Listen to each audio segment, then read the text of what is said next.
वन्देऽहं श्रीगुरो श्रीयुता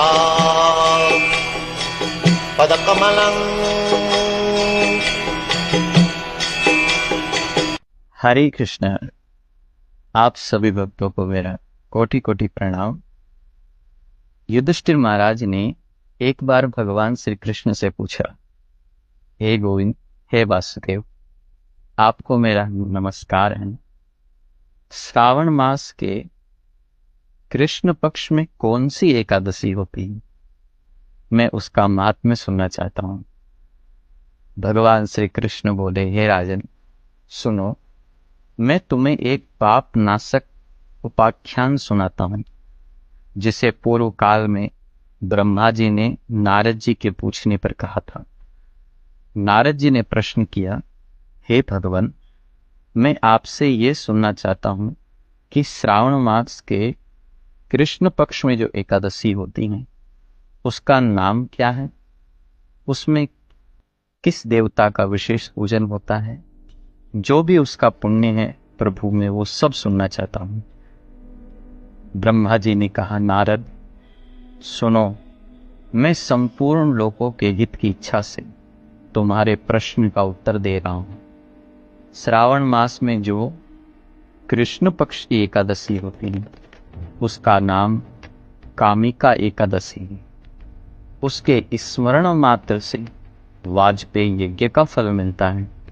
उस दिन श्रीधर, हरि, विष्णु, माधव और मधुसूदन आदि नामों से भगवान का पूजन करना चाहिए। भगवान श्री कृष्ण के पूजन से जो फल मिलता है वह गंगा, काशी, नैमिषारण्य तथा पुष्कर क्षेत्र में भी सुलभ नहीं है। सिंह राशि के बृहस्पति होने पर तथा व्यतिपात और दंड योग में गोदावरी स्नान से जिस फल की प्राप्ति होती है वही फल भगवान श्री कृष्ण के पूजन से भी मिलता है।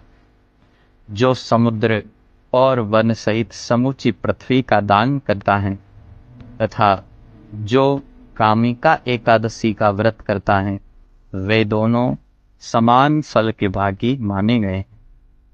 जो ब्याई हुई गाय को अन्य सामग्रियों सहित दान करता है, उस मनुष्य को जिस फल की प्राप्ति होती है वही कामिका एकादशी का व्रत करने वाले को मिलता है। जो नरश्रेष्ठ श्रावण मास में भगवान श्रीधर का पूजन करता है उसके द्वारा गंधर्वों और नागों सहित संपूर्ण देवताओं की पूजा हो जाती है। अतः पाप भीरु मनुष्य को यथाशक्ति पूरा प्रयत्न करके कामिका एकादशी के दिन श्री हरि का पूजन जरूर करना चाहिए। जो पाप रूपी पंख से भरे हुए संसार समुद्र में डूब रहे हैं, उनका उद्धार करने के लिए कामिका एकादशी का व्रत सबसे उत्तम है। अध्यात्म विद्या परायण पुरुष को जिस फल की प्राप्ति होती है उससे बहुत अधिक फल कामिका एकादशी व्रत का सेवन करने वाले को मिलता है। कामिका एकादशी का व्रत करने वाला मनुष्य रात्रि में जागरण करके न तो कभी भयंकर यमदूतों का दर्शन करता है और न कभी किसी दुर्गति में पड़ता है। लाल मणि, मोती, वैदूर्य और मूंगे आदि से पूजित होकर भी भगवान विष्णु वैसे संतुष्ट नहीं होते जैसे तुलसी दल से पूजित होने पर होते हैं। जिसने तुलसी की मंजरियों से श्री केशव का पूजन कर लिया उसने जन्म भर का पाप निश्चय ही नष्ट कर लिया है। या दृष्टा निखिल अग संग समनी स्पृष्टा व पुष्पा पावनी रोगाणाम अभिवंदिता निरसनी श्रीकांतत्रासिनी प्रत्याशक्ति विद्यायिनी भगवतः कृष्णस्य संरोपिता न्यस्ता तच्चरणे विमुक्ति फलदा तस्यै तुलस्यै नमः।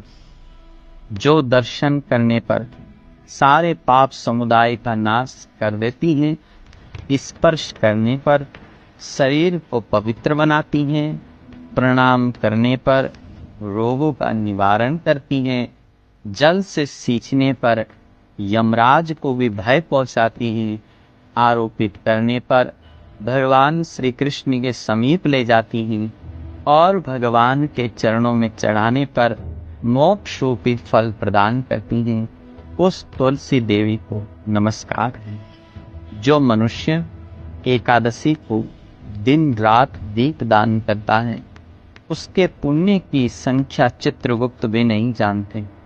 एकादशी के दिन भगवान श्री कृष्ण के सम्मुख जिसका दीपक जलता है, उसके पितर स्वर्गलोक में स्थित होकर अमृत पान से तृप्त होते हैं। घी या तेल के तेल से भगवान के सामने दीपक जला करके मनुष्य देह त्याग के पश्चात करोड़ों दीपकों से पूजित होकर स्वर्गलोक में जाता है। भगवान श्री कृष्ण कहते हैं, यह युधिष्ठिर जी, यह तुम्हारे सामने मैंने कामिका एकादशी की महिमा का वर्णन किया है। कामिका सब पातकों को भरने वाली है, अतः मानव को इस व्रत को अवश्य करना चाहिए। ये स्वर्गलोक तथा महान पुण्य फल प्रदान करने वाली है। जो मनुष्य श्रद्धा के साथ इसका महात्म्य श्रवण करता है, वह सब पापों से मुक्त होकर के विष्णु लोक हो जाता है। अतः हम सभी भक्तों को चाहिए एकादशी का बड़ा ही आदर करें।